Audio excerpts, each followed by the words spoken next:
In this video, I will be discussing the section in the AfriForum Minority Rights Report regarding double standards when it comes to racism and minorities. Double standards regarding the condemnation of racism have become a serious crisis in the South African political landscape. For the sake of brevity, only some examples of this vast topic will be mentioned. In 2019, Zinzi Mandela, South African ambassador to Denmark, described white South Africans collectively as rapists and uninvited visitors who refuse to leave. While her comments sparked outrage among minority communities, there was no reaction from either the South African government or the ruling ANC. In 2016, Penny Sparrow, an unknown estate agent from KwaZulu-Natal, posted a racist message on her Facebook profile in which she complained about black people littering on the Durban beachfront, describing them as monkeys.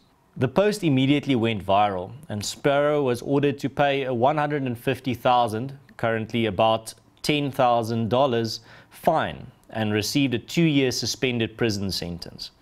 A local Cape Townian, Matthew Tennyson, used the derogatory and racist K-word on Facebook to describe members of the South African government. His comment was universally condemned and he was fined by a court to do community service.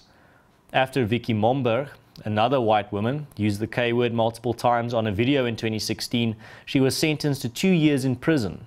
In 2018, a video by a man named Adam Katsavelos was leaked onto social media. In the video, he also uses the K-word to refer to black people and expressed his joy at not seeing any black people at his holiday destination in Greece.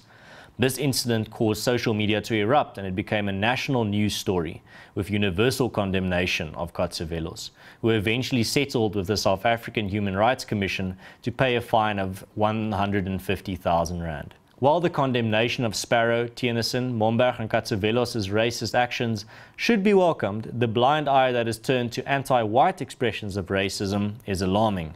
2 days after the first publication of Sparrow's racist Facebook post, Velapi Kamalu, an ANC member and employee of the Gauteng Provincial Department of the South African government, posted a message on a political discussion group on Facebook in which he called for South Africa to be cleansed of white people.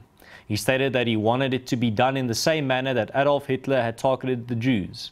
He also said that South African whites should be, in his words, hacked and killed and skinned, and that their offspring must be used as garden fertilizer.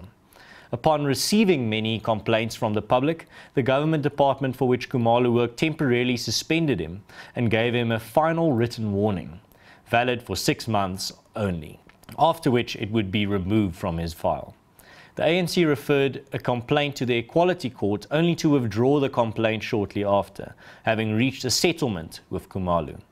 The South African Human Rights Commission, however, also instituted a complaint at the same court. Khumalo was interdicted by court from repeating the utterances and was ordered to remove all references to the statement on social media. During the drought of 2017 and the subsequent water shortage in the Western Cape province, Esetu Hassane, spokesperson for the Minister of Sport, tweeted, and I quote, "Only Western Cape still has dry dams.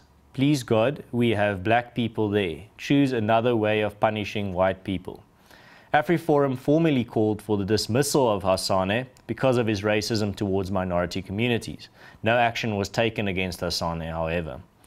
An even more concerning case is the South African Human Rights Commission's recent verdict on the complaints of hate speech against Julius Malema, a leader of the third largest political party in the country, the Economic Freedom Fighters, for saying, among other things, that, in his words, "We are not calling for the slaughter of white people, at least for now.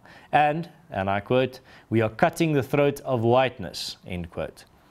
In its verdict, the South African Human Rights Commission stated that certain words and expressions and the severity thereof will depend on whether it is uttered by a white or a black person and against a white or a black person.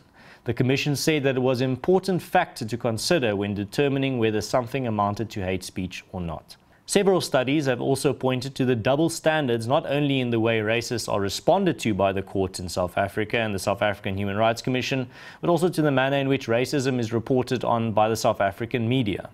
A report by the Media Monitoring Project reveals that there is a predominantly black victim, white perpetrator narrative in South African media.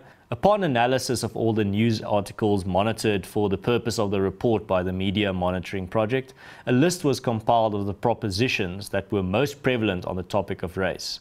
The report found that blacks consistently appear in the role of victim, both of the crime committed against them and the unjust manner in which the justice system hears their cases, and that the media tends to represent the justice system as serving the interests of the rich and usually white people who can afford the best legal representation. A study commissioned by AfriForum on media reporting of violence on farms found that the race of the perpetrator was the single biggest determining factor with regards to how the media would respond to an incident.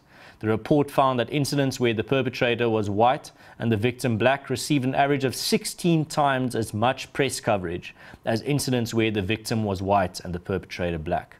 The good news, however, is that racism in South Africa remains a problem confined to the fringes. In a 2019 survey by the South African Institute of Race Relations, members of the public were asked what government's top priorities should be.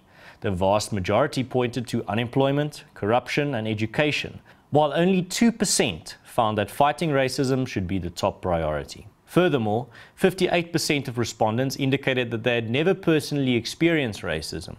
In response to a statement that all the talk of racism and colonialism was an excuse by politicians to divert their attention away from their own failures, 64% agreed.